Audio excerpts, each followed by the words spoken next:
Before we get started, I would appreciate if you could subscribe to my YouTube channel. Thank you.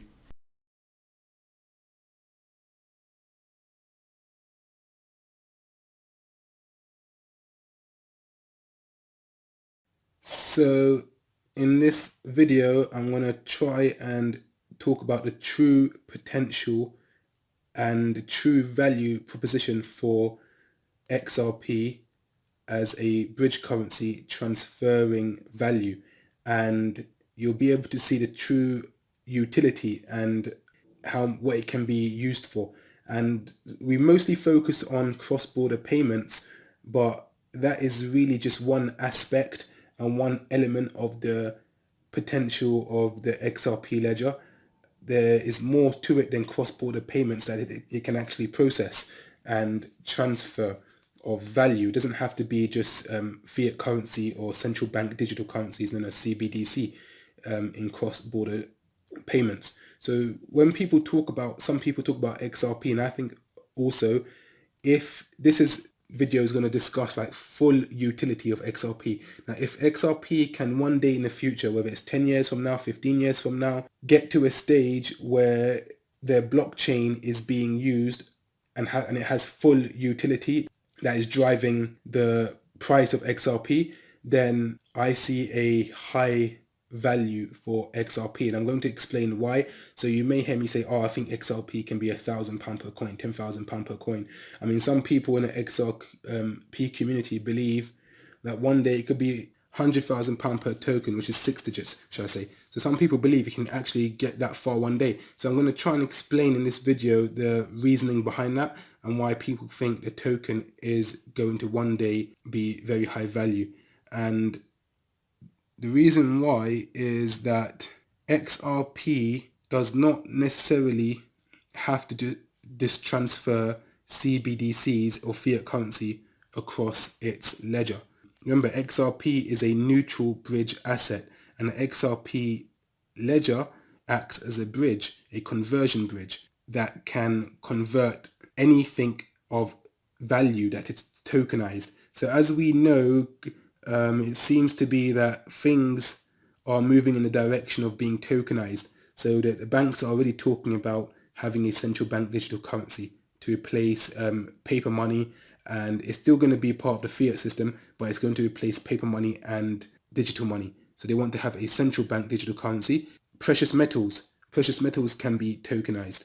So we could have tokenized versions of precious metals that represents the value of the physical metal that is stored up somewhere. Stocks are very likely going to be tokenized in the future.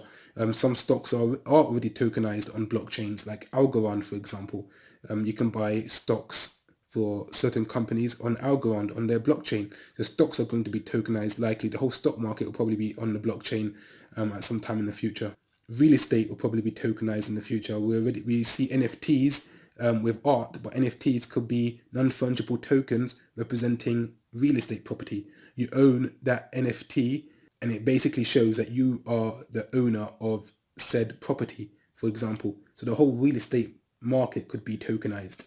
And there are blockchain companies out there that are already working on this field of tokenizing real estate, and other commodities out there, whatever commodities they may be, can potentially be tokenized as well.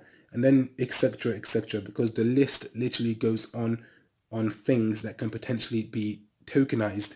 So all these markets have their own dollar value. So the CBDC market is going to be a huge market. Precious metals is a huge market. Stocks is a market probably worth over 100 trillion. Real estate market, trillions. I mean, all these markets are worth trillions. Together goes into quadrillions. Now, any of these things, once they're in their token form, they can pass through the XRP ledger. They can pass through the ledger, and what would happen is they'll be absorbed by the XRP token. And what I mean by absorbed by the XRP token, their value would be converted into the XRP token on the XRP ledger, and the XRP token acts as a neutral bridge asset. This is why banks would likely use XRP in CBDCs for cross-border payments, because it's a neutral bridge asset. XRP is not owned by any country per se. So it's neutral from between different countries. It's neutral rather than one bank of one country trusting the bridge asset to be belonging to another country. They'll probably trust a neutral bridge asset instead.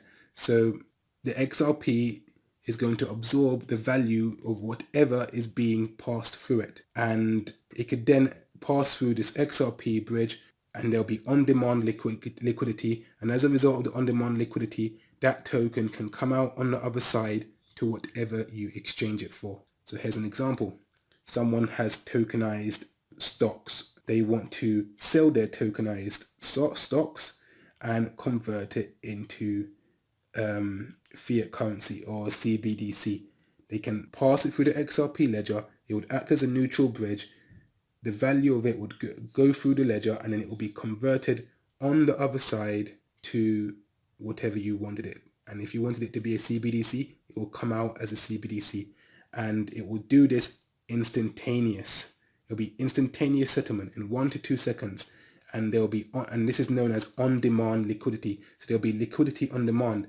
As that stock goes through the XRP ledger, there'll be liquidity, a liquidity hub that converts that stock into what you actually wanted it for. So there'll be an exchange somewhere where that XRP is then sold. No, that stock is then converted into XRP, and that XRP is then sold to the CBDC currency you wanted it for. So if you wanted it for, let's just say, Australian dollars, so that stock is sold, converted into XRP.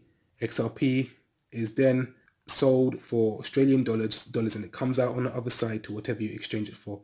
And it all is done quickly, within like an instantaneous settlement, 1 to 2 seconds. And because it's done on demand as and when you need it, this is known as on-demand liquidity. So institutions, corporations, banks can hold XRP directly to use on the XRPL for on-demand liquidity, or source it from an exchange. So people that will be dealing with converting this stuff on the XRP ledger would mostly be institutions, corporations, banks, big companies that are selling one thing to another. To do that, they would need XRP. So they'll need to have XRP, and if they don't have XRP, then they'll need to source it from an exchange. So that institution will need to buy the amount of XRP they need in order to facilitate the transaction across the XRP bridge. Now, XRP will likely become a minority token on its own ledger with just 100 billion tokens. So the total supply of XRP, if it was all in circulation, it would be 100 billion. And when you look at the amount of tokenized assets that can potentially pass through its ledger, okay, it would make XRP a minority token on its own ledger.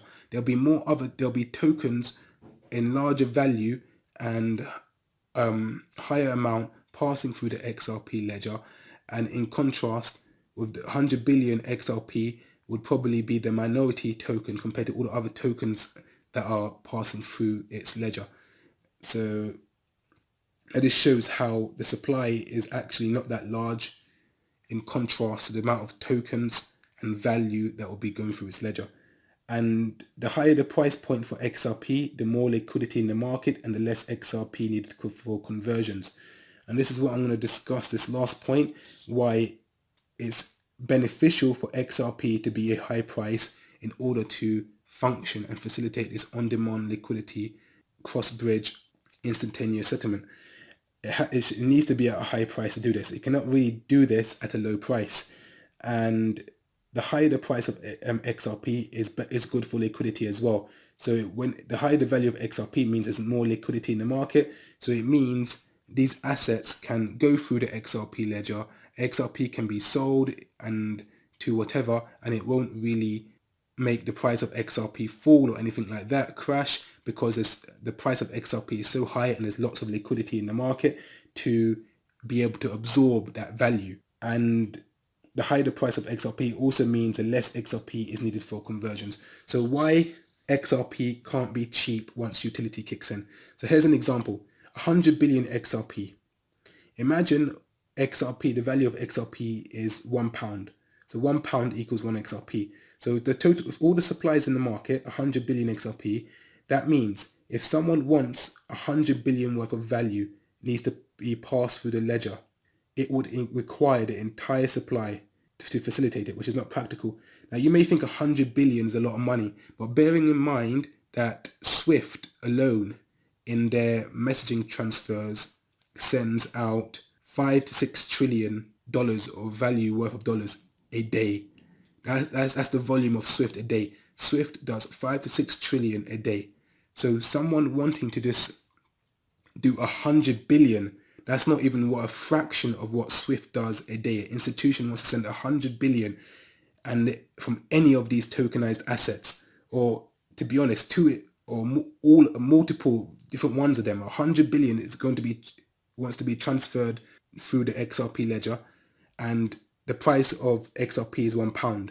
That means in order to do that, that institution would have to literally buy up the whole supply of XRP in order to get 100 billion across the ledger, because they'll need 100 billion worth of XRP, and if that is one XRP is 1 billion and it's 100 billion in the market, and they'll need every single coin in circulation just to facilitate whatever they want to convert across the ledger. Now, that is not practical and that makes no sense. I mean, this system would never ever work efficiently if XRP is at a low price, like £1 a coin. So the higher the price, the more efficient this system would be. So if one XRP now was £100,000, then that institution, in order to send across 100 billion across the ledger, would just need 1 million XRP to do that. Now, if one XRP was worth £1 million, then that institution would just need 100,000 XRP to move 100 billion across. So as you see, the higher the value of XRP, the less XRP is needed for conversions. And also the higher the value, the more liquidity in the market.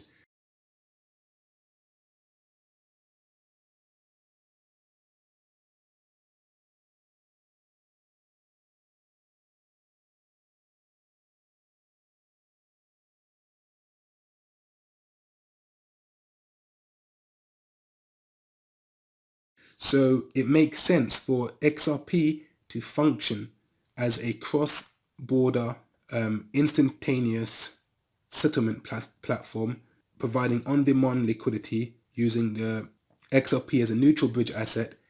XRP has to be at a high price. At a low price, this system will never work. The higher the price, the more things can pass through it, the volume can be higher, and it would work effectively and efficiently. And the less XRP would be needed by these institutions to make their transaction, and also the cheaper it will be for them as well. This is why some people actually think that eventually they're going to actually fix the price for XRP. So it's going to be a stable price, but it's going to be fixed based upon the needs of these institutions on the market. So some people it could be, imagine it, I mean, I don't even think, when you actually consider all these assets and the idea of instantaneous settlement, 1 to 2 seconds, how much volume will be going through XRP every single second?